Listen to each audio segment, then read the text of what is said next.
Hello दोस्तों, कैसे हैं सभी लोग। आप सभी का आपका अपना चैनल IND मैथ रिजल्ट्स में आपका स्वागत है और मेरा नाम नीतीश चौधरी। आज हम लोग एक नया चैप्टर की शुरुआत कर जिसका नाम है रेशियो एंड प्रोपोर्शन। अगर ये आप कंप्लीट वीडियो देख लिए तो दोबारा पढ़ने की जरूरत नहीं होगी कभी। अनुपात और समानुपात, चलिए हम लोग देखते हैं।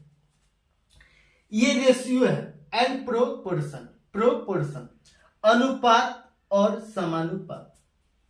ये रेशियो का हिंदी होता है अनुपात, और ये एंड का हिंदी होता है और ये प्रोपोर्शन का हिंदी होता है समानुपात। अब ये अनुपात क्या है? समान राशियों या मात्राओं के तुलनात्मक संबंध को हम लोग अनुपात कहते हैं। अब ये समानुपात क्या है? जब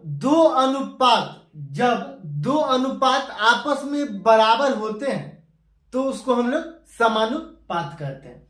जब दो अनुपात आपस में बराबर होते हैं तो हम लोग समानुपात करते हैं।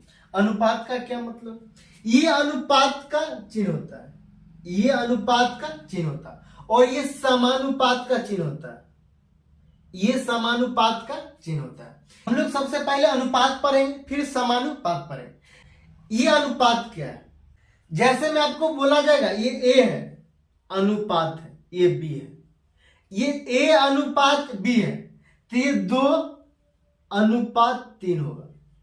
जब 2:3 होगा और ये होगा B अनुपात C बराबर ये 4:5 होगा, तो आपसे पूछा जाएगा A अनुपात B अनुपात C बराबर क्या होगा? यहां से A अनुपात B अनुपात C कैसे निकालें? तो ये A अनुपात B, ये A अनुपात B और ये B अनुपात C है, तो ये B अनुपात C। यहां से A अनुपात B क्या है? ये 2:3 है, ये 2:3 है।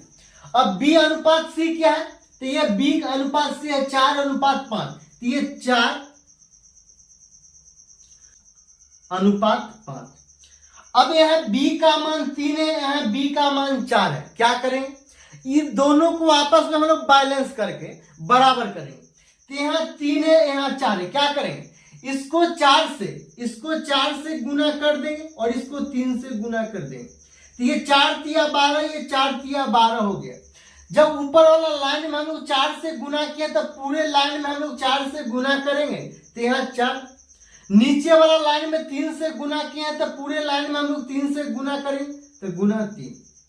अब यहां से A अनुपात B अनुपात C का पता चलेगा, तो ये 4 दुना कितना होता है? 8, तो ये 8 अनुपात 4 तिया 12 अनुपात 5 तिया 15। यही A अनुपात B अनुपात C होगा, ये A अनुपात B अनुपात C होगा। आगे आपको बोला जाएगा ये A अनुपात B बराबर 2:3। फिर आगे बोला जाएगा ये B अनुपात C बराबर 5:3। फिर आगे बोला जाएगा C अनुपात D बराबर 3:2।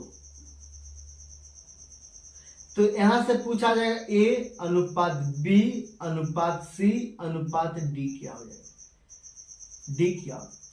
तो यहां से A B और C और D का मान कैसे निकालेंगे?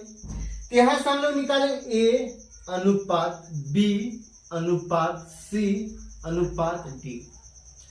A अनुपात B क्या है? A अनुपात 2:3 हो, ये 2:3। ये B अनुपात C क्या है? ये 5:3 होगा, ये 5:3। और ये C अनुपात D क्या है? 3:2 होगा, ये 3:2 होगा। जैसे भी यहाँ 3 है तो ये 2 स्थान खाली है, ये 2 स्थान खाली है, तो ये 3 आप ये पुट हो जाएगा, ये 3 पुट हो जाएगा, ये 3 दोनों जगह पुट हो जाएगा। जैसे में यहाँ पर स्थान ये खाली है, यहाँ पर स्थान खाली, तो ये 3 यहाँ चलेगा, ये 3 यहाँ चलेगा।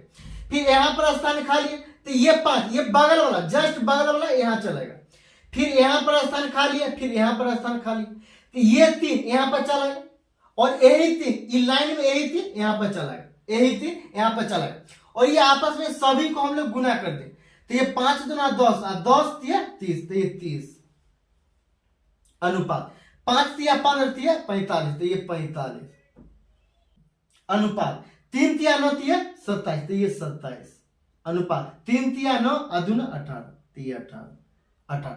अब ये सभी को 3 से भाग देंगे, ये सभी को 3 से भाग देंगे, तो ये 10 अनुपात 15 अनुपात 9 अनुपात 6, यही आंसर।